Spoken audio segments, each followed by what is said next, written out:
നമസ്കാരം. ഏവർക്കും daily news and സൃഷ്ടിക്ക് സ്വാഗതം. ഹിന്ദു ന്യൂസ്‌പേപ്പർ ആർട്ടിക്കിൾസ് ആണ്. News first article PM Modi inaugurates country's first indigenous hydrogen fuel cell ferry എന്നുള്ളതാണ് ആർട്ടിക്കിൾ ഹെഡ്ലൈൻ ആയിട്ട് നമുക്ക് വായിക്കാൻ സാധിക്കുന്നത്. ഈ ഒരു ആർട്ടിക്കിൾ നമ്മൾ പ്രിലിംസിന്റെ പോയിന്റ് ഓഫ് വ്യൂലായിരിക്കും പഠിക്കാനായിട്ട് പോകുന്നത്. അതും നമ്മുടെ സയൻസ് ആൻഡ് ടെക്നോളജിയുടെ പോയിന്റ് ഓഫ് വ്യൂലായിരിക്കും ഈ ഒരു ആർട്ടിക്കിൾ നമ്മുടെ എക്സാമിന്റെ വ്യൂ പോയിന്റിൽ മനസ്സിലാക്കാനായിട്ട് പോകുന്നത്. അപ്പോൾ ഈ ഒരു ആർട്ടിക്കിളിന്റെ ഏറ്റവും പ്രധാനപ്പെട്ട ടേം എന്താണെന്ന് ചോദിച്ചു കഴിഞ്ഞാൽ ഈ ഒരു ഹൈഡ്രജൻ ഫ്യൂൽ സെൽ എന്നുള്ള ടേം ആണ്. കാരണം ഈ ഒരു പിക്ചറിൽ നിങ്ങൾക്ക് കാണാൻ സാധിക്കും ഈ ഹൈഡ്രജൻ ഫ്യൂൽ സെല്ലിൽ വെച്ച് വർക്ക് ചെയ്യുന്ന ആ ഒരു ടെക്നോളജി ഉപയോഗിച്ച് വർക്ക് ചെയ്യുന്ന ഒരു ഫെറിയാണ് ഒരു പിക്ചറിൽ കാണാൻ സാധിക്കുന്നത്. പിന്നെ ഇത് നിർമ്മിച്ചിരിക്കുന്നതാണ് നമുക്ക് കേരളത്തിനും ഏറ്റവും കൂടുതൽ അഭിമാനമുള്ളതാണ്. കൊച്ചിൻ ഷിപ്പ്യാർഡിലാണ് ഈ ഒരു ഫെറി പറഞ്ഞ പോലെ as of first of a കൈൻഡിലാണ് നമ്മുടെ രാജ്യത്ത് ആദ്യമായിട്ടാണ് ഇങ്ങനെ ഒരു ഹൈഡ്രജൻ ഫ്യൂൽ സെൽ വെച്ച് പവർ ചെയ്യുന്ന ഒരു ഈ പറഞ്ഞ പോലെ ഫെറി നിർമ്മിക്കപ്പെട്ടിരിക്കുന്നു. യാത്രാവാഹനമാണ്, പാസഞ്ചേഴ്സിന് ഈ പറഞ്ഞ പോലെ യാത്ര ചെയ്യാൻ സാധിക്കുന്ന ഒരു ഫെറി കൂടിയാണ്. സോ അതുകൊണ്ട് തന്നെ പ്രിലിംസിന് വളരെയധികം പ്രാധാന്യമുണ്ട്. ചോദ്യമൊക്കെ ആയിട്ട് നമുക്ക് പ്രതീക്ഷിക്കാം. സിമ്പിളായിട്ട് പറയുവാണെങ്കിൽ എവിടെയാണ് ഇത്തരത്തിലുള്ള ഒരു ഹൈഡ്രജൻ ഫ്യൂൽ സെല്ലും മാനുഫാക്ചർ ചെയ്തത് എന്നുള്ള ചോദ്യം പ്രതീക്ഷിക്കുകയാണെങ്കിലും കൊച്ചിൻ ഷിപ്പ്യാർഡ് നമുക്ക് ആൻസർ ആയിട്ട് വരാം. പിന്നെ അല്ലെങ്കിൽ നമുക്ക് വേറൊരു വ്യൂ പോയിന്റിൽ ക്വസ്റ്റ്യൻ വരാൻ സാധിക്കുന്നത് ഇങ്ങനെയുള്ള ഈ പറഞ്ഞ പോലെ ട്രാൻസ്പോർട്ടേഷൻ്റെ ഒക്കെ തന്നെ ഗുണങ്ങൾ എന്തൊക്കെയാണ്, അഡ്വാൻറ്റേജസ് എന്തൊക്കെയാണെന്നുള്ളൊരു പോയിന്റും കൂടെ മനസ്സിലാക്കിയിരിക്കുന്നത് നല്ലതായിരിക്കും. ഓൾറെഡി തന്നെ നമുക്ക് മനസ്സിലാക്കാൻ സാധിക്കും ഇതിൻ്റെ ഏറ്റവും ഫോർമോസ്റ്റ് ആയിട്ടുള്ള അഡ്വാൻറ്റേജ് എന്താണെന്ന് ചോദിച്ചു കഴിഞ്ഞാൽ സീറോ എമിഷൻ ആണ്, നെറ്റ് സീറോ എമിഷൻ ആണ് ഇതിന്റെ പ്രധാനപ്പെട്ട ഒരു ഹൈലൈറ്റ് ആയിട്ട് പറയേണ്ടതായിട്ടുള്ളത്. സോ എന്തായാലും നമുക്ക് വിശദമായിട്ട് നോക്കാം. വാർത്ത ഇതാണ്: the vessel has been build at Cochin shipyard. Already നമ്മൾ പറഞ്ഞു. The pilot vessel is 24 metre catamaran ആണ്, വിച്ച് ക്യാൻ ക്യാരി 50 പാസഞ്ചേഴ്സ്. 50 പാസഞ്ചേഴ്സിന് ഈ പറഞ്ഞ പോലെ അക്കോമഡേറ്റ് ചെയ്യാൻ പാകത്തിലുള്ള ഒരു ഫെറി കൂടിയാണിത്. Okay, and is also fully air conditioned ആയിട്ടുള്ള ഒരു ഫെറി കൂടിയാണ്, പാസഞ്ചർ ഫെറിയാണ്. And will make urban mobility smooth and easy. അപ്പോൾ ഇതിന്റെ ഒരു അഡ്വാൻറ്റേജ് ആയിട്ട് പറയാൻ സാധിക്കും. എസ്പെഷ്യലി നമുക്കറിയാം കൊച്ചി പോലുള്ള നഗരങ്ങൾ, ഇപ്പം ഇത് ഇനോഗ്രേറ്റ് ചെയ്തിരിക്കുന്ന കൊച്ചിയിലാണെങ്കിൽ പോലും നമുക്കറിയാം എത്രത്തോളം കൺജസ്റ്റഡ് ആണ്, ട്രാഫിക്കിൽ വളരെയധികം കൺജസ്റ്റഡ് ആണ് ആ സിറ്റി എന്ന് പറയുമ്പോഴേക്കും. സോ അവിടേക്കുള്ള സിറ്റിയുടെ ആ ഒരു കൺജഷനെ കുറച്ചുകൂടെ നമുക്ക് സ്മൂത്തൻ ചെയ്യാനായിട്ട് അലോങ് വിത്ത് നമ്മുടെ കൊച്ചി മെട്രോയുടെ ഒപ്പം തന്നെ കുറച്ചുകൂടെ ആ ഒരു പാസഞ്ചർ മൂവ്മെന്റ് കുറച്ചുകൂടെ സ്മൂത്തർ ആക്കാനായിട്ട് ഈ ഒരു ഇത്തരത്തിലുള്ള ഫെറി സർവീസുകൾ കൂടുതൽ സഹായിക്കും. So ultimately it will make urban mobility smooth and easy എന്നുള്ളൊരു പോയിന്റ് ഓർത്തിരിക്കാം. പിന്നെ നമ്മൾ മേജറായിട്ട് പഠിച്ചിരിക്കേണ്ട ഈ ഹൈഡ്രജൻ ഫ്യൂൽ സെല്ലിനെ കുറിച്ചാണ് എക്സാമിന്റെ point of view. So already നമ്മൾ പറഞ്ഞു hydrogen fuel cells are zero emission solution that emits only water from its tailpipe. അതായത് ഈ പറഞ്ഞ നോർമൽ നമ്മുടെ വാഹനങ്ങളിലൊക്കെയാണ് ടെയിൽ പൈപ്പിലൂടെ ഒരുപാട് ഗ്യാസസ് ഈ പറഞ്ഞ പോലെ കാർബൺ ഡൈ ഓക്സൈഡ്, മോണോക്സൈഡ് ഒക്കെ ആയിട്ടുള്ള ഒരുപാട് ഗ്യാസസ് ഈ പറഞ്ഞ പോലെ എമിറ്റ് ചെയ്യുന്നതിന്റെ സാഹചര്യത്തിൽ ഇത്തരത്തിൽ ഹൈഡ്രജൻ ഫ്യൂൽ സെൽ വെച്ച് വർക്ക് ചെയ്യുന്ന വെഹിക്കിൾസിൽ ഈ പറഞ്ഞ ടെയിൽ പൈപ്പിൽ നിന്നും എമിറ്റ് ചെയ്യപ്പെടുന്ന ആകപ്പാട് എന്ത് മാത്രമാണ്? വെള്ളം മാത്രമാണ്, വാട്ടർ മാത്രമാണ്. ഒരു അഡ്വാൻറ്റേജ് പോയിന്റ് ആയിട്ട് വേണമെങ്കിൽ നമുക്ക് പറയാനായിട്ട് സാധിക്കും. സോ സീറോ എമിഷൻ ആണ് ഇതിനകത്ത് ഉപയോഗിക്കുന്നത്. ദെൻ മെയിൻ അഡ്വാൻറ്റേജ് ഉള്ള കാര്യം ഓർക്കാം. Then in a fuel cell commonly പറയുവാണെങ്കിൽ in a fuel cell especially നമ്മൾ ഇവിടെ ഉപയോഗിച്ചിരിക്കുന്ന ഈ ഒരു ഹൈഡ്രജൻ ഫ്യൂൽ സെല്ലിലും നമ്മൾ ഉപയോഗിക്കുന്ന ഹൈഡ്രജൻ എന്ന് പറഞ്ഞു കഴിഞ്ഞാൽ ബേസിക്കലി ഗ്രീൻ ഹൈഡ്രജൻ. ഓൾറെഡി നമ്മൾ പല DNA ക്ലാസ്സിലും എക്സ്പ്ലെയിൻ ചെയ്തിട്ടുള്ളതാണ് എന്താണ് ഗ്രീൻ ഹൈഡ്രജൻ. ഹൈഡ്രജൻ ഈ പറഞ്ഞ പോലെ നമ്മൾ ബേസിക് ആയിട്ട് ഒബ്റ്റെയിൻ ചെയ്യുന്ന പ്രോസസ് നമുക്ക് പണ്ട് കെമിസ്ട്രി ക്ലാസ്സിലൊക്കെ നമ്മൾ പഠിച്ചിട്ടുള്ളതാണ്. ഹൈഡ്രോളിസിസ് എന്നുള്ളൊരു പ്രോസസ്, അല്ലെങ്കിൽ ഇലക്ട്രോളിസിസ് എന്നുള്ളൊരു പ്രോസസ് ഉപയോഗിച്ചിട്ടാണ് നമ്മൾ ഈ ഹൈഡ്രജൻ ഈ പറഞ്ഞ പോലെ ഉൽപ്പാദിപ്പിച്ചെടുക്കുന്നത്. സോ ആ ഒരു ഇലക്ട്രോളിസിസ് പ്രോസസ്സിനകത്ത് നമ്മൾ ഇലക്ട്രിസിറ്റി ബേസിക്കലി സപ്ലൈ ചെയ്യണം. ആ ഇലക്ട്രിസിറ്റി സപ്ലൈ ചെയ്ത് കഴിയുമ്പോഴേക്കാണ് ഹൈഡ്രജൻ ഐറ്റംസ് ആയിട്ട് നമുക്ക് ഈ പറഞ്ഞ സെപ്പറേറ്റ് എടുക്കാൻ സാധിക്കുന്നത്. അത്തരത്തിൽ നമ്മൾ കൊടുക്കുന്ന ആ ഒരു ഇലക്ട്രിസിറ്റി ഏത് മാർഗത്തിലൂടെ നമ്മൾ ഉൽപ്പാദിപ്പിച്ചതാണ് എന്നതിന്റെ അടിസ്ഥാനത്തിലാണ് ഈ ഹൈഡ്രജന് പല പല പേരുകൾ കൊടുക്കാറുള്ളത്. പിങ്ക് ഹൈഡ്രജൻ ഉണ്ട്, ഗ്രേ ഹൈഡ്രജൻ ഉണ്ട്, അങ്ങനെ പല പേരുകളിൽ ഹൈഡ്രജൻ ഇത്തരത്തിൽ ഉൽപ്പാദിപ്പിക്കപ്പെടുന്ന ഹൈഡ്രജൻ അറിയപ്പെടാറുണ്ട്. ഗ്രീൻ ഹൈഡ്രജൻ എന്ന് പറഞ്ഞു കഴിഞ്ഞാൽ it's a hydrogen that produced from renewable sources. ആ കൊടുക്കുന്ന ഇലക്ട്രിസിറ്റി ഉണ്ടല്ലോ, റിന്യൂവബിൾ സോഴ്സിലൂടെ നമ്മൾ ഉൽപ്പാദിപ്പിച്ച ഇലക്ട്രിസിറ്റി ആയിരിക്കും. And emits zero greenhouse gases making it sustainable and എൻവയോൺമെന്റലി ഫ്രണ്ട്ലി എനർജി സോഴ്സ്. അപ്പോൾ ഇതിന്റെ ഉൽപ്പാദന മേഖലയുമായിട്ട് ബന്ധപ്പെട്ട് ഹൈഡ്രജൻ ഉൽപ്പാദിപ്പിച്ച സമയത്ത് നമ്മൾ ഒന്നും തന്നെ ഈ പറഞ്ഞ പോലെ പൊല്യൂട്ട് ചെയ്യപ്പെടുന്നില്ല.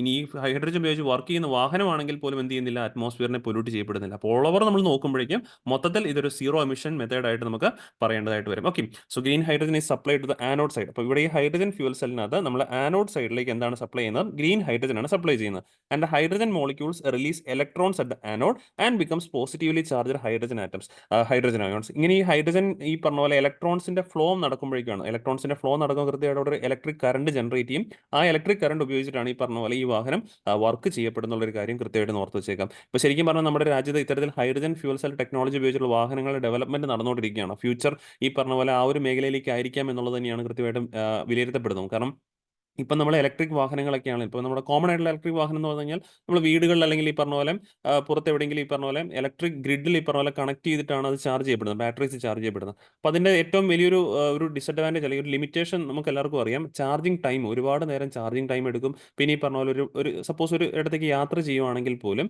ഇത്തരത്തിൽ ഈ പറഞ്ഞ പോലെ ചാർജിങ് ടൈം കൂടുതൽ എടുക്കുന്ന കാരണം നമുക്ക് ഒരുപാട് സമയം അത്തരത്തിൽ നഷ്ടപ്പെടാനുള്ള പോസിബിലിറ്റി ഉണ്ട്. ഇപ്പോൾ ആളുകൾ കൂടുതൽ പെട്രോൾ അല്ലെങ്കിൽ ഡീസൽ വാഹനങ്ങൾ ഉപയോഗിക്കുന്ന ഒരു കാര്യം എന്ന് പറഞ്ഞു കഴിഞ്ഞാൽ ഒരു യാത്ര പോകുമ്പോഴാണെങ്കിൽ നമുക്ക് ഏതെങ്കിലും ഏതെങ്കിലും ഈ പറഞ്ഞ പോലെ ഫ്യൂവൽ സ്റ്റേഷൻസിൽ കയറി ഇന്ധനം നിറയ്ക്കേണ്ട അധികം സമയം എടുക്കത്തില്ല. അപ്പോൾ അങ്ങനെ ഒരു പ്രശ്നം നിലവിലെ ഇലക്ട്രിക് വാഹനങ്ങൾ നേരിടുന്നുണ്ട്. കാരണം ചാർജിങ്ങിന്റെ ടൈം ഒരുപാട് എടുക്കുന്നുള്ളൊരു വളരെ ഒരു പ്രശ്നമാണ്. സോ അതൊക്കെ മറികടക്കാൻ ഇത്തരത്തിലുള്ള ഹൈഡ്രജൻ ഫ്യൂൽ സെല്ലിന് സാധിക്കും എന്നുള്ളൊരു കാര്യം ഓർക്കുക. കുറച്ചുകൂടി ഈ പറഞ്ഞ പോലെ സ്മൂത്തർ ആയിട്ടുള്ള ഒരു എന്താ പറയുക ട്രാൻസ്പോർട്ടേഷൻ ഒരുക്കാനായിട്ട് ഈ ഹൈഡ്രജൻ ഫ്യൂൽ സെൽ ടെക്നോളജിക്ക് സഹായിക്കുന്നതാണ്. ഓക്കെ, അതായത് ഇത്രയും പോയിന്റ് ആണ് നമുക്ക് ഈ ഒരു ആർട്ടിക്കിൾ, ഒരു പ്രിലിംസിന്റെ പോയിന്റ് ഓഫ് വ്യൂ ആർട്ടിക്കിൾ ആണ്. ഇങ്ങനെ ഒരു ഫെറി സർവീസ് ആദ്യമായിട്ടാണ് നമ്മുടെ രാജ്യത്ത് കൊണ്ടുവരുന്നത്. കൊച്ചിൻ ഷിപ്പ്യാർഡിലാണ് നിർമ്മിച്ചെന്നുള്ളൊരു പോയിന്റ് ഓർത്തിരിക്കണം. ദെൻ ഈ പറഞ്ഞ എന്താണ് ഹൈഡ്രജൻ ഫ്യൂൽ സെൽസിന്റെ പ്രവർത്തനം എങ്ങനെയാണെന്നുള്ള കാര്യവും ജസ്റ്റ് നമ്മൾ ഇപ്പോൾ എക്സ്പ്ലെയിൻ ചെയ്ത കാര്യം ഒന്ന് മനസ്സിലാക്കിയിരിക്കുക.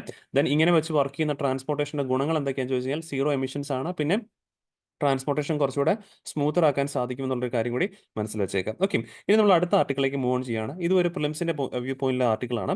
ന്യൂസ് പേപ്പറിനകത്തൊരു ഒരു പിക്ചർ ആയിട്ട് തന്നിരിക്കുന്നതായിരുന്നു. ഈ ഒരു പിക്ചർ ബേസിക്കലി ഇന്ത്യൻ ആർമിയും ജാപ്പനീസ് ആർമിയും തമ്മിലുള്ള ഒരു സംയുക്തമായിട്ടുള്ള ഒരു കൊളാബറേറ്റഡ് ആയിട്ടുള്ള ഒരു മിലിറ്ററി എക്സസൈസിന്റെ ഒരു പിക്ചറാണ് ബേസിക്കലി ഇവിടെ നിങ്ങൾക്ക് കാണാൻ സാധിക്കുന്നത്. 2 വീക്ക് മിലിറ്ററി എക്സസൈസ് ആണ് which was been recent kicked off at രാജസ്ഥാനിലാണ് ഈ ഒരു മിലിറ്ററി എക്സസൈസ് ഇപ്പോൾ റീസെന്റ് നടന്നുകൊണ്ടിരിക്കുന്നത്. ഇന്ത്യയും ജപ്പാനും തമ്മിലുള്ള മിലിറ്ററി എക്സസൈസ് ആണ്. അതിന്റെ പേര് നമുക്ക് പ്രിലിംസിന് ആവശ്യം വരും, ധർമ്മ ഗർഡിയൻ. ഓക്കെ, ധർമ്മ ഗർഡിയൻ എന്ന് പറയുന്ന ആ ഒരു മിലിറ്ററി എക്സസൈസ് ആർക്ക് തമ്മിലാണ്? ഇന്ത്യയും ജപ്പാനീസ് ആർമിയും തമ്മിലുള്ള ആണെന്നുള്ള കാര്യം ഓർത്തു വെച്ചേക്കണം. കാരണം ഇങ്ങനെ വാർത്തയിൽ കാണുന്ന ഇപ്പം ഇന്ത്യ ജപ്പാൻ നമ്മൾ കണ്ടോ, അപ്പോൾ റീസെന്റ് ഒരുപാട് ഈ പറഞ്ഞ പോലെ ഇന്ത്യ മറ്റ് രാജ്യങ്ങളുമായിട്ട് ഇത്തരത്തിലുള്ള മിലിറ്ററി എക്സസൈസ് കണ്ടക്ട് ചെയ്യുന്നുണ്ട്. പ്രിലിംസിന് നമുക്ക് ഇതൊക്കെ വേണമെങ്കിൽ മാച്ച് ദ ഫോളോയിങ് ആയിട്ട് വേണമെങ്കിൽ പ്രതീക്ഷിക്കാവുന്ന ചോദ്യങ്ങളാണ്. അല്ലെങ്കിൽ ഒരു 3-4 തന്നിട്ട് ഇതിനകത്ത് ഏതൊക്കെയാണ് കറക്റ്റ്ലി മാച്ച്ഡ് ആയിട്ടുള്ളത് എന്ന് വേണമെങ്കിലും ചോദ്യമായിട്ട് പ്രതീക്ഷിക്കാം. ഓർത്തിരിക്കുക, ഇന്ത്യയും ജാപ്പനീസ് ആർമിയും തമ്മിലുള്ള മിലിറ്ററി എക്സസൈസ് ആണ് ധർമ്മ ഗാർഡിയൻ എന്നുള്ളൊരു പോയിന്റ് മനസ്സിലാക്കി വെച്ചേക്കാം. ദെൻ ഈ ഒരു എക്സസൈസിനെ കുറിച്ച് കുറച്ച് നമ്മൾ മനസ്സിലാക്കിയിരിക്കണം. ഇറ്റ്സ് എൻ ആനുവൽ എക്സസൈസ് ആണ്, എല്ലാ വർഷവും സംഘടിപ്പിക്കുന്നതാണ്. Conducted alternatively in India and Japan. അപ്പോൾ ഈ വർഷം 2024 ഇന്ത്യയിലാണ് കണ്ടക്ട് ചെയ്തത്. അടുത്ത 2025 അവിടെ വെച്ച് കണ്ടക്ട് ചെയ്യും. ജപ്പാനിൽ വെച്ചിട്ടായിരിക്കും ഈ മിലിറ്ററി എക്സസൈസ് കണ്ടക്ട് ചെയ്യപ്പെടുന്നത്. ദെൻ ഇപ്പോൾ ഈ നമ്മൾ പറഞ്ഞ ധർമ്മ ഗാർഡിയൻ എന്ന് പറയുന്നത് it's a 5th edition of joint military exercise ആണ്. 5ാമത്തെ എഡിഷൻ ആണെന്നുള്ളൊരു കാര്യം ഓർക്കണം, between the Indian army and Japanese army. And aim of the exercise എന്ന് പറഞ്ഞു കഴിഞ്ഞാൽ to foster military corporation between the countries. ഇരു രാജ്യങ്ങളും തമ്മിലുള്ള മിലിറ്ററി കോർപ്പറേഷൻ വർദ്ധിപ്പിക്കുക എന്നുള്ളതാണ് ഈ എക്സസൈസിന്റെ പ്രധാനപ്പെട്ട ഉദ്ദേശമായിട്ട് പറയുന്നത്. ഇനി വേറൊരു പ്രധാനപ്പെട്ട ഒരു മിലിറ്ററി ഈ പറഞ്ഞ പോലെ അസോസിയേഷൻ ഓർഗനൈസേഷനിൽ ഇന്ത്യയും ജപ്പാനും ഉണ്ടെങ്കിൽ അത് നമ്മുടെ ക്വാഡാണ്. ക്വാഡ്രിലാറ്ററൽ എന്നുള്ള കൺസെപ്റ്റ് നമ്മൾ പറഞ്ഞിട്ടുള്ളതാണ്. ക്വാഡ് എന്നുള്ള മിലിറ്ററി ഗ്രൂപ്പിംഗ് ഉണ്ട്. മിലിറ്ററി ഗ്രൂപ്പിംഗ് ആയിട്ട് അതിനെ പറയാറില്ല, എന്നാലും ഒരു ഗ്രൂപ്പിംഗ് ഉണ്ട്. അതിനകത്ത് ഈ പറഞ്ഞ ഇന്ത്യയും ജപ്പാനും ഉണ്ട്. ഇവരെ കൂടാണ്ട് 2 പേരും കൂടിയുണ്ട്, US അതേപോലെ ഓസ്ട്രേലിയയും അതിന്റെ ഭാഗമാണ്. സോ ക്വാഡ് അഥവാ ക്വാഡ്രിലാറ്ററൽ ഗ്രൂപ്പിങ്ങിനകത്തും ഇന്ത്യയും ജപ്പാനും അംഗങ്ങളാണെന്നുള്ളൊരു പോയിന്റ് കൂടെ മനസ്സിലാക്കി വെച്ചേക്കാം. ഓക്കെ, അപ്പോൾ ഇത്രയും പോയിന്റ് ആണ്. അത് ജസ്റ്റ് പ്രിലിംസിന്റെ മോഡലുള്ള ഒരു ആർട്ടിക്കിൾ മാത്രമാണ്. ഓക്കെ, ഇനി നമ്മൾ ഇതും കൂടെ നോക്കിയിരിക്കും കേട്ടോ. ജപ്പാന്റെ ഒരു നമ്മുടെ വേൾഡ് മാപ്പാണ്. ജപ്പാന്റെ വേൾഡ് മാപ്പിനകത്ത് കാണാം ജപ്പാൻ ഈ പറഞ്ഞ പോലെ ഒരു എന്താ പറയുകയാണെങ്കിൽ 4 സൈഡിലും തന്നെ വാട്ടേഴ്സ് ആണുള്ളത്. അതിനകത്ത് ലെഫ്റ്റ് സൈഡിൽ നോക്കുവാണെങ്കിൽ മേജറായിട്ട് സീ ഓഫ് ജപ്പാൻ നമുക്ക് കാണാം. റൈറ്റ് സൈഡിൽ നോർത്ത് പസഫിക് ഓഷൻ നമുക്ക് കാണാനായിട്ട് സാധിക്കുന്നുണ്ട്. അപ്പോൾ ജപ്പാനെ ബോർഡർ ചെയ്യുന്ന 2 സീസ് ഈ പറഞ്ഞ പോലെ ഒന്ന് ഈസ്റ്റ് സീ അഥവാ സീ ഓഫ് ജപ്പാനും റൈറ്റ് സൈഡിൽ നോർത്ത് പസഫിക് ഓഷനും ഉണ്ടെന്നുള്ള കാര്യം ഓർത്ത് വെച്ചേക്കാം. ഓക്കെ, അതുപോലെ തന്നെ ഇവിടെ നിങ്ങൾക്ക് റഷ്യ കാണാൻ സാധിക്കും. റഷ്യയും അതേപോലെ തന്നെ നോർത്ത് കൊറിയ, സൗത്ത് കൊറിയ ഉണ്ട്. അപ്പോൾ ഇവയൊക്കെ തമ്മിൽ ഈ പറഞ്ഞ പോലെ ജപ്പാനെ സെപ്പറേറ്റ് ചെയ്യുന്ന ഏതാണ്? സീ ഓഫ് ജപ്പാൻ എന്നുള്ള പോയിന്റ് കൂടി മനസ്സിലേക്ക് വെച്ചേക്കാം. ഓക്കെ, ദെൻ അടുത്ത ആർട്ടിക്കിലേക്ക് നമുക്ക് മെയിൻസിന്റെ പോയിന്റ് ഓഫ് വ്യൂ ഉള്ള എഡിറ്റോറിയൽ പേജിൽ ആർട്ടിക്കിലേക്ക് പോകണം. ഇന്നത്തെ നമുക്ക് എഡിറ്റോറിയൽ പേജിൽ 2 ആർട്ടിക്കിൾസ് ഡിസ്കസ് ചെയ്യാനുണ്ട്. അതിലെ ഫസ്റ്റ് ആർട്ടിക്കിളാണിത്. ഇത് economic case for investing in India's children എന്നുള്ളതാണ് ഈ ആർട്ടിക്കിൾ ഹെഡ്ലൈൻ ആയിട്ട് വായിക്കേണ്ടത്. അപ്പോൾ ഈ ഒരു ആർട്ടിക്കിൾ മെയിൻലി ഹൈലൈറ്റ് ചെയ്യുന്നത് ഏർലി ചൈൽഡ്ഹുഡ് കെയർ ആൻഡ് എഡ്യൂക്കേഷനിലേക്ക് കൂടുതൽ നമ്മുടെ രാജ്യം ഇൻവെസ്റ്റ് ചെയ്യണം എന്നുള്ളത് തന്നെയാണ് ഈ ഒരു ആർട്ടിക്കിളിൽ പ്രധാനമായിട്ട് ഹൈലൈറ്റ് ചെയ്തിരിക്കുന്നത്. ഇപ്പോൾ നമുക്ക് ഓൾറെഡി നോക്കിക്കഴിഞ്ഞാൽ മനസ്സിലാക്കാൻ സാധിക്കുന്നത് നമ്മുടെ രാജ്യത്ത് ഈ പറഞ്ഞ പോലെ എഡ്യൂക്കേഷൻ മേഖലയിലേക്ക് നമ്മൾ ഫണ്ടിങ് എന്ന് പറയുന്നത് വളരെ കുറവാണ്. താരതമ്യേന നമ്മൾ മറ്റ് മേഖലകളിലേക്ക് ഫണ്ട് ചെയ്യുന്നത് വെച്ച് കമ്പയർ ചെയ്യുമ്പോഴേക്കും വളരെ കുറവാണ് എഡ്യൂക്കേഷൻ മേഖല. എസ്പെഷ്യലി ഈ പറഞ്ഞ പോലെ ഏർലി ചൈൽഡ്ഹുഡ് മേഖലയിൽ നമ്മുടെ അംഗൻവാടികൾ പോലെയുള്ള ഏർലി ചൈൽഡ്ഹുഡ് മേഖലയിലേക്കുള്ള നമ്മുടെ സ്പെൻഡിങ് താരതമ്യേന വളരെ കുറവാണ്. സോ അത് ഇൻക്രീസ് ചെയ്യണം എന്നുള്ളതാണ് ഈ ഒരു ആർട്ടിക്കിളിനകത്ത് പ്രധാനമായിട്ടും പറഞ്ഞിരിക്കുന്നത്. എന്തിനാണ് ഇൻക്രീസ് ചെയ്യേണ്ടതിന് ആവശ്യം എന്താണെന്നുള്ളതും ഈ ഒരു ആർട്ടിക്കിളിനകത്ത് കൃത്യമായിട്ട് പറയുന്നുണ്ട്. സോ അപ്പോൾ നമുക്ക് ഓരോന്നും നോക്കാം. എന്തുകൊണ്ടാണ് ഈ പറഞ്ഞ ഫസ്റ്റ് ഓഫ് ഓൾ എന്തുകൊണ്ടാണ് ഈ ഏർലി ചൈൽഡ്ഹുഡ് കെയർ ഇവിടെ ഇംപ്രൂവ് ചെയ്യേണ്ടതെന്ന് ചോദിച്ചു കഴിഞ്ഞാൽ ഇപ്പം നമ്മൾ പല ക്ലാസ്സുകളും പറഞ്ഞിട്ടുണ്ട് ഡെമോഗ്രാഫിക് ഡിവിഡൻ എന്ന് പറഞ്ഞാൽ നമുക്ക് ആ വർക്കിംഗ് ഏജ് കാറ്റഗറിയിൽ 15 മുതൽ 60 അല്ലെങ്കിൽ 62 ആ ഒരു കാറ്റഗറിയിലുള്ള ആളുകൾ ഏറ്റവും കൂടുതലുള്ള രാജ്യം ഇന്ത്യയിലാണ്. അപ്പോൾ അതുകൊണ്ട് തന്നെയാണ് നമ്മൾ നമുക്ക് ഈ പറഞ്ഞ കോൺഫിഡൻ്റ് ആയിട്ട് പറയാൻ സാധിക്കുന്നത് ഇന്ത്യ ഈ പറഞ്ഞ പോലെ 2047 ആകുമ്പോഴേക്കും ഒരു ഡെവലപ്ഡ് കൺട്രി ആയിട്ട് മാറും. അല്ലെങ്കിൽ ഈ പറഞ്ഞ പോലെ 2030 ആകുമ്പോഴേക്കും ഇന്ത്യ ഒരു $5 ട്രില്യൺ എക്കണോമി ഒക്കെ ആയിട്ട് മാറാൻ സാധിക്കും എന്നുള്ളൊരു കൺസെപ്റ്റ് ഒക്കെ ഇന്ത്യ അത്രത്തോളം കോൺഫിഡൻ്റ് ആയിട്ട് പറയാൻ സാധിക്കുന്ന വേറെ കൊണ്ടല്ല, ഇന്ന് ലോകത്തിൽ വെച്ചിട്ട് ഏറ്റവും കൂടുതൽ ഡെമോഗ്രാഫിക് ഡിവിഡൻ മീൻസ് ഈ ഒരു വർക്കിംഗ് ഏജ് കാറ്റഗറിയിലുള്ള ആളുകൾ താമസിക്കുന്ന എവിടെയാണ്? ഇന്ത്യയിലാണ് ഉള്ളത്. അത് മാത്രമല്ല മീൻ ഏജ് നമ്മുടെയൊക്കെ ഇവിടുത്തെ ടോട്ടൽ പോപ്പുലേഷൻ 140 കോടി ജനങ്ങളുണ്ട്. സോ അവരുടെയൊക്കെ ഈ പറഞ്ഞ ഒരു മീൻ ഏജ് എടുത്ത് നോക്കിക്കഴിഞ്ഞാലും it stand somewhere around 27 years, 27-26 വയസ്സ് എന്നുള്ള രീതിയിലേക്കാണ് നിൽക്കുന്നത്. സോ ആ ഒരു പ്രായവും ലോകത്തിൽ ഈ പറഞ്ഞ പോലെ ഏറ്റവും മറ്റ് ഈ പറഞ്ഞ രാജ്യങ്ങളൊക്കെ കമ്പയർ ചെയ്യുമ്പോഴേക്കും നമുക്ക് ഫേവറബിൾ ആയിട്ടുള്ള ഒരു ഏജ് ആയിട്ട് മാറപ്പെടുന്നുണ്ട്. കാരണം ചൈനയുടെ ഒക്കെ നോക്കുവാണെങ്കിൽ 35+ ആണ്. അമേരിക്കയുടെ ഒക്കെ ആണെങ്കിൽ ആ 40 ആ റേഞ്ചിനോട് അടുത്തൊക്കെയാണ് നിൽക്കുന്നത്. അപ്പോൾ ഇങ്ങനെ ഇപ്പോൾ തൊട്ട് മുമ്പ് നമ്മൾ കണ്ട ജപ്പാന്റെ ആണെങ്കിൽ ആ 45 റേഞ്ചിലേക്കൊക്കെയാണ് നിൽക്കുന്നത്. അപ്പോൾ ഈ രാജ്യങ്ങളൊക്കെ കമ്പയർ ചെയ്യുമ്പോഴും ഇന്ത്യക്ക് ഒരു ഫേവറബിൾ ആയിട്ടുള്ള കണ്ടീഷനാണ് നിലവിലുള്ളത്. ആ കണ്ടീഷൻ വെച്ചിട്ടാണ് നമ്മൾ കോൺഫിഡന്റ് ആയിട്ട് പറയുന്ന ബൈ 2030 ഒക്കെ ആണെങ്കിൽ 2027 2030 ആ ടൈം പീരീഡ് ആകുമ്പോഴേക്കും ഇന്ത്യ ഒരു $5 trillion എക്കണോമി ആയിട്ട് മാറും. 2047 ഇന്ത്യക്ക് ഒരു ഡെവലപ്ഡ് കൺട്രി ആയിട്ട് മാറാൻ പറ്റണം എന്നൊക്കെ നമ്മൾ അങ്ങനെയാണ് പറയുന്നത്.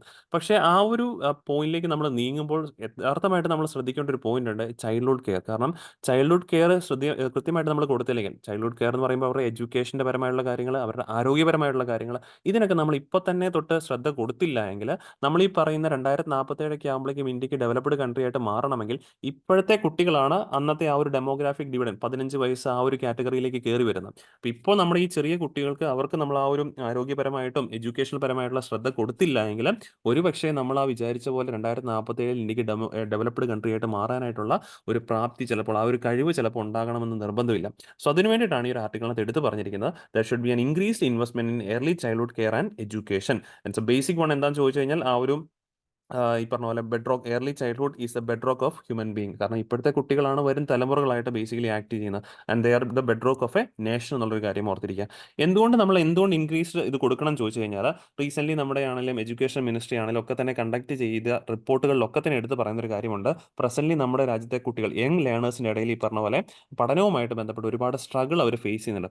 പല കുട്ടികൾക്കും ഈ പറഞ്ഞ പോലെ ബേസിക് ടെക്സ്റ്റ് ബുക്കുകൾ അല്ലെങ്കിൽ ബേസിക് ആയിട്ടുള്ള മാത്സുകൾ, ബേസിക് ടെക്സ്റ്റ് ബുക്കുകൾ പോലും റീഡ് ചെയ്യാനായിട്ട് സാധിക്കുന്നില്ലാത്ത സിറ്റുവേഷനിലൂടെയാണ് കുട്ടികൾ കടന്നു പോകുന്നത്. അതൊക്കെ കോവിഡിന്റെ ഒരു ആഫ്റ്റർ എഫക്റ്റ് ആയിട്ടും പറയപ്പെടാറുണ്ട്. എന്തായാലും അങ്ങനെയുള്ള പ്രശ്നങ്ങൾ ഈ പറഞ്ഞ പോലെ മറികടക്കാനായിട്ട് മിനിസ്ട്രി ഓഫ് എഡ്യൂക്കേഷനൊക്കെയാണ് നേതൃത്വത്തിൽ ഒരുപാടധികം പദ്ധതികൾ ലോഞ്ച് ചെയ്തിട്ടുണ്ട്. ഉദാഹരണം പറയുവാണെങ്കിൽ നിപുൺ എന്നുള്ള സ്കീം നമ്മൾ കേട്ടിട്ടുണ്ട്, national initiative four proficiency in reading with understanding and numeracy. Nipun Bharat എന്ന് പറയുന്ന ഒരു ഫൗണ്ടേഷണൽ ലിറ്ററസി ആൻഡ് ന്യൂമറസി, അതായത് കുട്ടികളുടെ അടിസ്ഥാനപരമായിട്ടുള്ള മാത്സ് അല്ലെങ്കിൽ മെന്റൽ എബിലിറ്റി അല്ലെങ്കിൽ മറ്റ് സബ്ജക്റ്റുകൾ ഈ പറഞ്ഞ പോലെ പഠനം ഒന്ന് ഇംപ്രൂവ് ചെയ്യാനായിട്ടുള്ള ഒരു സ്കീമാണ് നിപുൺ ഭാരത് സ്കീം എന്ന് പറയുന്നത്. ആൻഡ് അതേപോലെ തന്നെ ministry of woman and child, ഇപ്പോൾ നിപുൺ ഭാരത് എന്ന് പറയുമ്പോൾ മിനിസ്ട്രി ഓഫ് എഡ്യൂക്കേഷൻ്റെ കീഴിലേക്ക് വരും. Ministry of woman and child development ഭാഗമായിട്ട് അവതരിപ്പിച്ച സ്കീമുകളാണ് പോഷൻ ഭി പഠായി ഭി എന്ന് പറയുന്നത്. അതായത് പഠനത്തോടൊപ്പം ഈ പറഞ്ഞ പോലെ നല്ല വിദ്യാഭ്യാസവും കൊടുക്കുക എന്നൊരു കൺസെപ്റ്റ് ഒക്കെ തന്നെ വരുന്ന ഒരു കേസാണ്. സോ അവിടെ ഈ പറഞ്ഞ പോലെ ഈ പോഷൻ ഭി പഠായി ഭി എന്നുള്ള കാര്യത്തിലേക്കാണ് early childhood care and education improve ചെയ്യാനായിട്ട് അംഗൻവാടി സിസ്റ്റത്തിനെ കുറച്ചുകൂടെ സ്ട്രെങ്തൻ ചെയ്യാനായിട്ട് നമ്മൾ ഈ വർഷത്തെ ഇൻട്രീം ബഡ്ജറ്റിനകത്താണെങ്കിലും Saksham anganwadis and providing Ayushman Bharat services to anganwadi workers ഒക്കെ തന്നെ നടപ്പാക്കിയിട്ടുണ്ട്. അതായത് അംഗൻവാടി വർക്കേഴ്സിനെ ഈ പറഞ്ഞ പോലെ കുറച്ചുകൂടെ എൻകറേജ് ചെയ്യാനായിട്ടും അല്ലെങ്കിൽ ഈ പറഞ്ഞ പോലെ അംഗൻവാടി സിസ്റ്റത്തിനെ കുറച്ചുകൂടെ ഇംപ്രൂവ് ചെയ്യാനായിട്ട് സക്ഷം അംഗൻവാടീസ് ഒക്കെ തന്നെ സർക്കാർ ഈ ഒരു ഇൻട്രീം ബഡ്ജറ്റിനകത്താണ് ലോഞ്ച് ചെയ്തിട്ടുണ്ട്. സോ ഇതൊക്കെ നല്ലൊരു കാര്യമാണ് എന്നുള്ളത് കൃത്യമായിട്ട് ഓർത്തിരിക്കുക. പക്ഷേ സ്റ്റിൽ നമുക്ക് ഒരുപാട് കാര്യങ്ങൾ ഇതിനകത്ത് ചെയ്യേണ്ടതായിട്ടുണ്ട്. ഫണ്ടിങ്ങിന്റെ കാര്യത്തിലൊക്കെയാണല്ലോ ഒരുപാട് ഇംപ്രൂവ് ചെയ്യേണ്ടത്.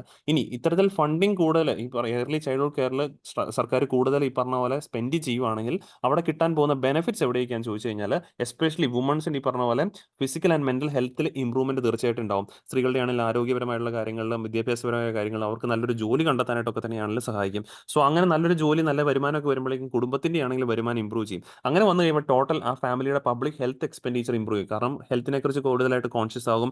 അങ്ങനെ വരുമ്പോഴേക്കും നല്ല ആഹാരങ്ങൾ നല്ല ഈ പറഞ്ഞ പോലെ ഫുഡ് ഐറ്റംസ് ഈ പറഞ്ഞ പോലെ കഴിക്കാനായിട്ട് ആൾക്കാർ ശ്രമിക്കും. അത് ഈ പറഞ്ഞ പോലെ ഇന്റേൺ ജനങ്ങളുടെ ഈ പറഞ്ഞ ലൈഫ് സ്പാൻ, ഈ പറഞ്ഞ പോലെ ആരോഗ്യം ഈ പറഞ്ഞ പോലെ ഇംപ്രൂവ് ചെയ്ത് അവരുടെ ലൈഫ് സ്പാൻ ഈ പറഞ്ഞ പോലെ ഇംപ്രൂവ് ചെയ്യാനായിട്ടും സാധിക്കും. ഈവൻ ഈ പറഞ്ഞ പോലെ നമ്മുടെ മുൻകാലങ്ങളിൽ നോബൽ ലിറ്ററേറ്റ് ആയിട്ടുള്ള ഹെക്സ്മൻ പെറിയുടെ അഭിപ്രായത്തിൽ പറയുന്ന ഒരു കാര്യമുണ്ട്, ഈ high quality of early childhood care ഈ പറഞ്ഞ പോലെ എന്തിലേക്ക് നയിച്ചേക്കും, ലെസ് വയലന്റ് അഡൽട്സിലേക്ക്. കാരണം നല്ല വിദ്യാഭ്യാസം കിട്ടുമ്പോഴേക്കും ഓട്ടോമാറ്റിക്കലി അത് ഈ പറഞ്ഞ പോലെ ആളുകൾ കൂടുതൽ ഈ പറഞ്ഞ പോലെ സോഷ്യൽ വയലൻസിലേക്കൊന്നും പോകാണ്ട് ലെസ് വയലന്റ് ആയിട്ടുള്ള അഡൽട്സ് ഈ പറഞ്ഞ പോലെ, അതുപോലെ ഈ പറഞ്ഞ പോലെ സ്ട്രോങ്ങർ സോഷ്യോ ഇമോഷണൽ സ്കില്ലുകളൊക്കെ ഡെവലപ്പ് ചെയ്യാനായിട്ടൊക്കെ തന്നെ കുട്ടികൾക്ക് സാധിക്കും.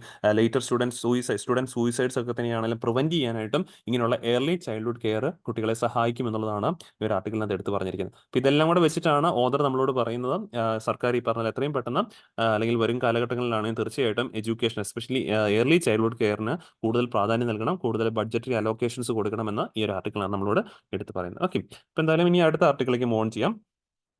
അടുത്തൊരു ആർട്ടിക്കിളും വളരെ ഇമ്പോർട്ടൻ്റ് ആണ്. നമ്മൾ റെയർ ഡിസീസുകളെ കുറിച്ചുള്ള ഒരു ആർട്ടിക്കിളാണ്. India's fight against rare disease എന്നുള്ളതാണ് ആർട്ടിക്കിളിലെ ഹെഡ്ലൈൻ ആയിട്ട് വായിക്കാൻ സാധിക്കുന്നത്. ഈ ഒരു ആർട്ടിക്കിൾ എഴുതിയിരിക്കുന്നത് ബേസിക്കലി പറഞ്ഞ പോലെ നമുക്ക് കേരളത്തിൽ നിന്നുള്ളൊരു എം പി കൂടിയായ ശശി തരൂരാണ്. ബേസിക്കലി അദ്ദേഹത്തിൻ്റെ ആർട്ടിക്കിളൊക്കെ വളരെ നന്നായിട്ട് നമുക്ക് എക്സാമിൻ്റെ വ്യൂ പോയിന്റിൽ മനസ്സിലാക്കാനായിട്ടൊക്കെ സാധിക്കുന്ന നല്ലൊരു ആർട്ടിക്കിളാണ്. എസ്പെഷ്യലി ഒരുപാടധികം കണക്കുകളൊക്കെ തന്നെ മീൻസ് ഡേറ്റാസ് ഒക്കെ തന്നെയാണ് ഈ ആർട്ടിക്കിൾ കൊടുത്തിട്ടുണ്ട്. ആ ആ ഡേറ്റാസ് ഒക്കെ പലപ്പോഴും നമുക്ക് മെയിൻസിന് പോലും ഡയറക്റ്റ്ലി ഉപയോഗിക്കാൻ സാധിക്കുന്ന ഡേറ്റാസ് ആയിട്ട് മാറാറുണ്ട്.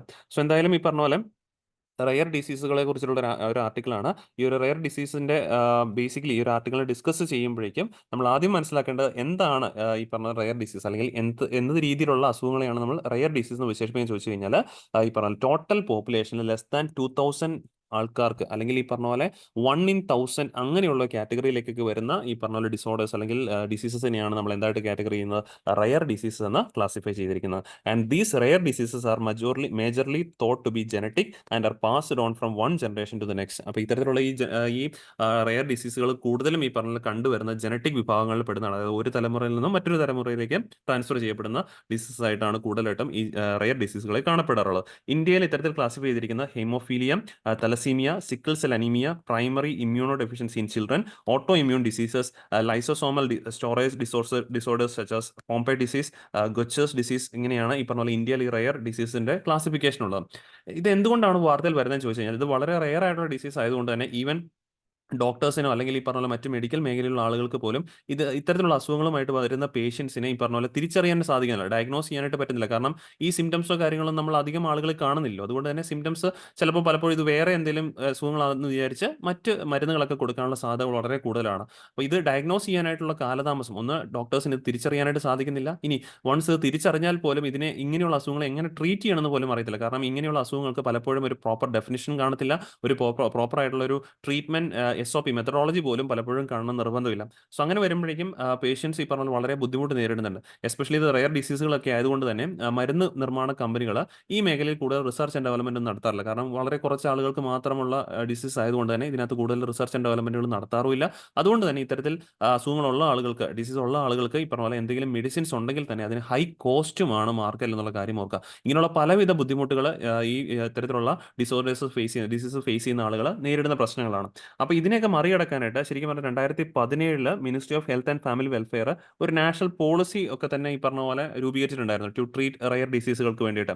പക്ഷേ 2018 അത് വിഡ്രോ ചെയ്തു. കാരണം ഈ പറഞ്ഞ പ്രശ്നങ്ങളാണ്, ഇംപ്ലിമെന്റേഷനിൽ ചലഞ്ചസ് ഉണ്ട്, പിന്നെ കൺഫ്യൂഷൻ റിഗാർഡിംഗ് ഡിസീസ് കവറേജ്, ഏതൊക്കെ അസുഖങ്ങളെയാണ് ഈ റെയർ ഡിസീസിന്റെ കാറ്റഗറിയിലേക്ക് ഉൾപ്പെടുത്തേണ്ടത്, ഏതൊക്കെ പേഷ്യൻസിനാണ് ഇത് പ്രകാരമുള്ള ചികിത്സ എലിജിബിലിറ്റി കൊടുക്കേണ്ടതുള്ളത്, പിന്നെ ഇതിനുള്ള ഈ പറഞ്ഞ പോലെ ചികിത്സകളുടെ ചെലവ് സർക്കാർ വഹിക്കുകയാണെങ്കിൽ അതെങ്ങനെയാണ്, സെൻട്രൽ ഗവൺമെന്റ് സ്റ്റേറ്റ് ഗവൺമെന്റ്സും എങ്ങനെയായിരിക്കും കോസ്റ്റ് ഷെയർ ചെയ്യുന്നത്, അല്ലെങ്കിൽ ഗവൺമെന്റും പേഷ്യൻസ് തമ്മിൽ എങ്ങനെയാണ് കോസ്റ്റ് ഷെയർ ചെയ്യേണ്ടത് തുടങ്ങിയ കാര്യങ്ങൾ ഈ പറഞ്ഞ പോലെ അവ്യക്തത മൂലം, കൺഫ്യൂഷൻ മൂലം 2018 ഗവൺമെന്റ് എന്ത് ചെയ്യായിരുന്നു, ആ പോളിസി വിഡ്രോ ചെയ്യുകയും ചെയ്തിട്ടുണ്ടായിരുന്നു.